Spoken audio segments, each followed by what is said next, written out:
All right, so let's start part 2 of Stress and Health Psychology, and this will go from pages 474 to page 484. And we're going to start by talking about the physical effects of stress. So stress can affect our physical health through its effects on the endocrine system, the immune system, and through our chromosomes. So there are both indirect and direct effects of stress. So indirectly, stress actually promotes behaviors that can actually jeopardize our well-being.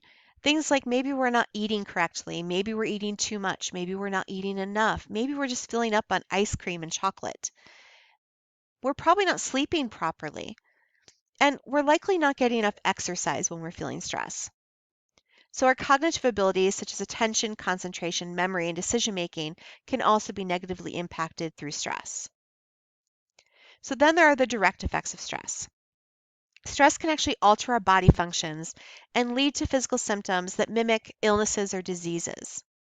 So for example, people who are under a great deal of stress, they might get tightness in their neck and their head muscles, and it creates something called a tension headache. Research has also shown that stress experienced early in life is associated with cancer or diabetes later in life. So stress's impact on the endocrine system. It causes our fight or flight response to occur. So you've probably heard this before. The fight response is for us to engage with whatever that stressor is or whatever that threat is. And flight would be for us to run away from it, to get away from whatever is causing stress or perhaps some sort of a conflict or whatever causes us to run from it. In recent years, they've actually also added freeze to this. So now they say fight, flight, or freeze because some people don't run or fight. They just do nothing. They just stand there and they freeze. So we're going to talk a little bit about some of those hormones that can cause the rapid physiological arousal. For example, the first one is adrenaline. And adrenaline actually impacts the heart and the lung muscles and the blood vessels. It can increase people's heart rate and blood flow, causes breathing to be more rapid. Blood sugar levels are increased, and that's actually to give us more energy. It can actually increase our strength and physical performance as well. And then there's noradrenaline. And noradrenaline actually promotes vasoconstriction, which is the narrowing of blood vessels, and that helps to increase blood pressure. It also increases heart rate and blood sugar levels. Once the threat is gone, all of these things gradually decrease. And it usually takes about 20 to 60 minutes for a person to return back to a normal state. So as a short-term reaction, fight or flight actually helps ensure the survival, to prepare our body for attack or to flee a threat. Think about back, the best example I can give when I first learned about this was actually 7th grade science, and my teacher used the example of cavemen. When they encountered a woolly mammoth, they had a choice. Do I fight or do I run? And that's an example of this reflex. So it's been around forever. It's our body's response to stress. And this can be really useful if you're suddenly faced with some sort of a life-threatening situation. Problem is if the exposure is prolonged, that intense arousal of the fight or flight response can actually also be prolonged, which can do damage to health long term. So we're going to talk about stress in the general adaptation system.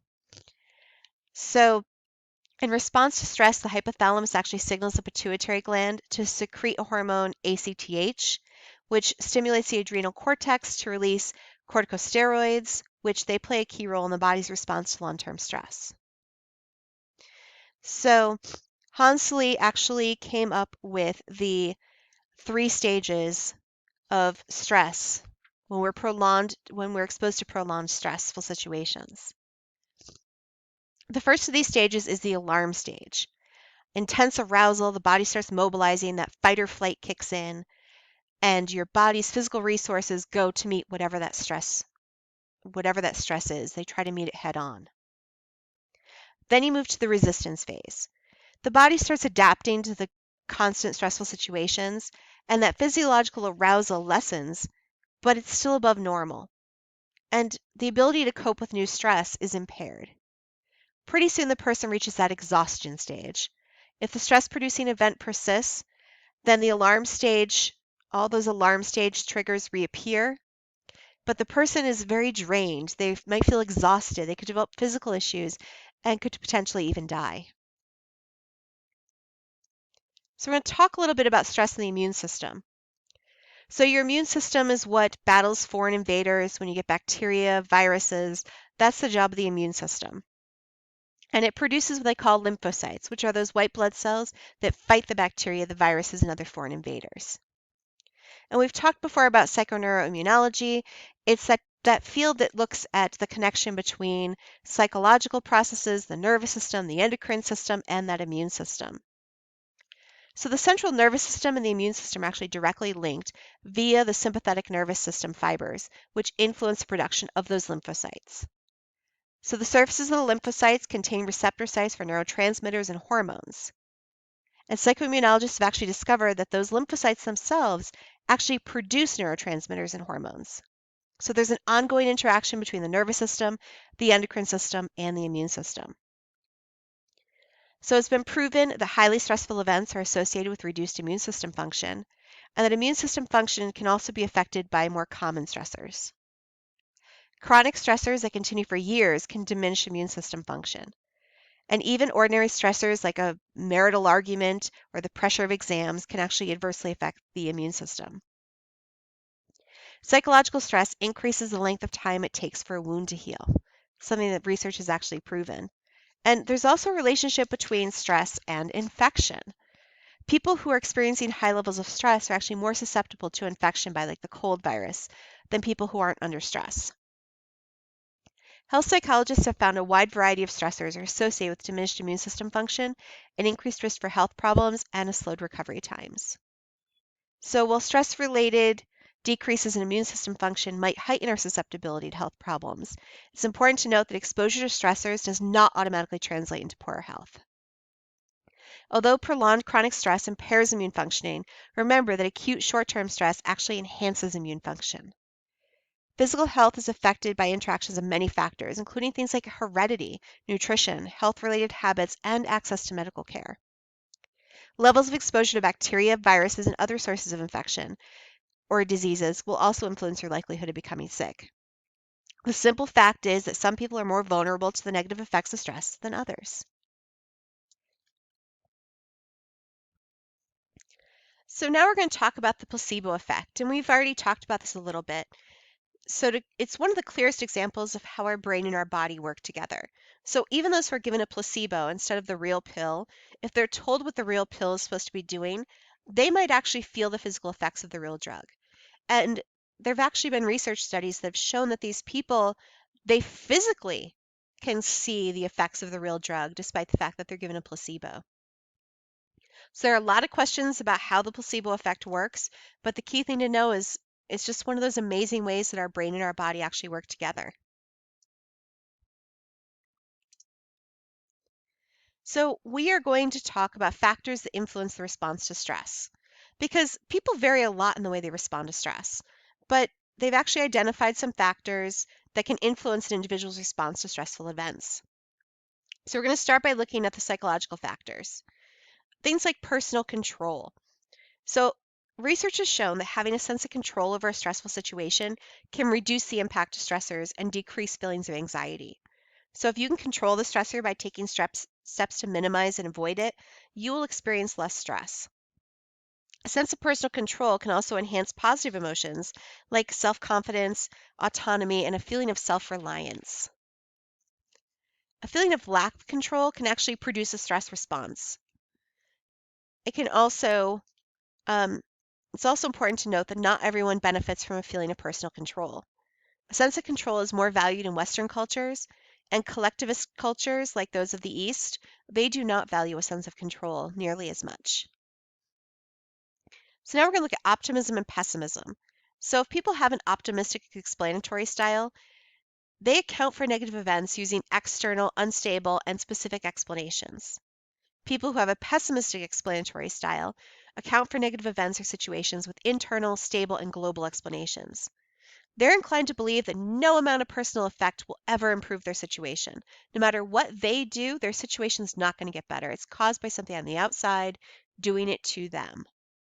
And they experience a lot more stress than optimists do. Most people are actually a mix of the two. People fall somewhere in the middle on that spectrum, but it could also depend on the situation. There are people who may be optimistic with one situation and feel pessimistic about another. So when we look at health consequences of this, men with an optimistic explanatory style at age 25 were significantly healthier at age 50 than men with a pessimistic explanatory style.